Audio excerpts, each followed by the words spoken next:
La quatrième étape, retire ton argent du système bancaire pour protéger la valeur de tes économies. Va voir ta banque et retire au minimum 50% des liquidités que tu as sur tes comptes. N'y laisse que le strict minimum nécessaire à l'utilisation normale de tes cartes de crédit et autres moyens de paiement électronique que tu utilises. Tu dois savoir que d'un point de vue légal, l'argent que tu mets à la banque ne t'appartient plus. Cela peut te paraître absurde, mais c'est un fait. Légalement, ta banque considère que tu lui prêtes ton argent. C'est donc sa possession et elle en fait ce qu'elle veut. Elle te doit ton argent, mais il ne redevient ta possession que quand tu le retires au guichet sous forme de billets de banque ou sous forme de petits lingots d'or ou d'argent physique que tu peux mettre dans ta poche et partir avec. Encore une fois, ton argent ne t'appartient plus quand il est à la banque.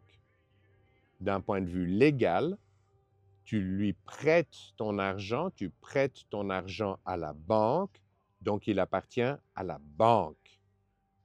Pour les États et les institutions financières, c'est la meilleure façon de te contrôler et de te déposséder légalement de tes économies si leur pouvoir se trouve menacé.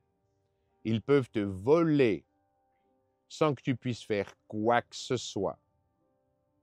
En cas de faillite de la banque, tu perds tout, sans possibilité légale de te faire rembourser. Si l'État décide de ponctionner directement un pourcentage de tes économies, ils ont le droit de le faire, comme ça a été le cas à Chypre il y a quelques années. Je t'en ai déjà parlé dans un chapitre précédent. La seule façon d'échapper à cette escroquerie est de retirer tes économies de la banque pendant qu'il est encore temps. Passe au guichet, prends des billets de banque ou mieux, achète des petits lingots d'or physique ou d'argent physique, mais seulement au prix spot du marché, donc au prix du marché. Tu les prends chez toi ou tu les mets dans un coffre.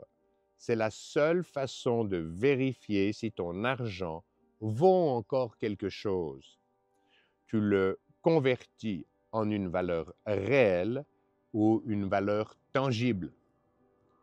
Si ta banque refuse de te vendre des petits lingots d'or au prix spot du marché, c'est que tes économies ne valent déjà plus rien, si ce n'est la valeur du papier des billets de banque ou la valeur d'un chiffre à l'écran dans un logiciel bancaire.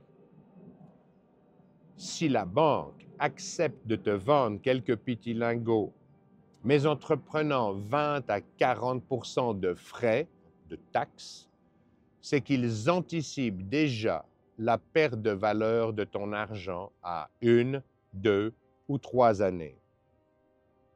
Pour simplifier, cela veut dire que tes 1000 francs ou tes 1000 dollars ou euros d'économie ne valent déjà en réalité plus que 600. Tu as déjà perdu presque la moitié de tes économies, de la valeur de tes économies. Donc je t'en conjure, agis. Quand seulement 10 ou 20% des citoyens passent à la banque pour retirer leur argent et en redevenir propriétaires, en fait, quand ils comprennent qu'ils doivent se protéger du vol étatique de leur propre argent, cela déclenche ce que les financiers professionnels appellent un bank run. En français, une fuite bancaire.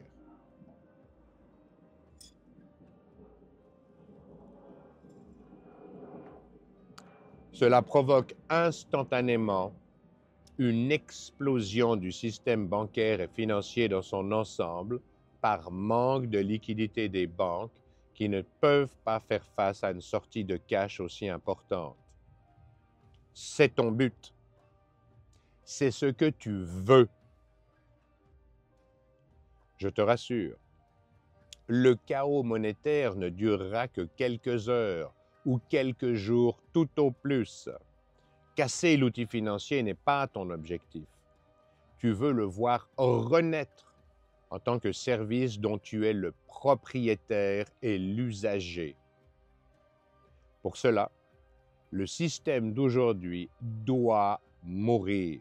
Il n'y a aucune alternative.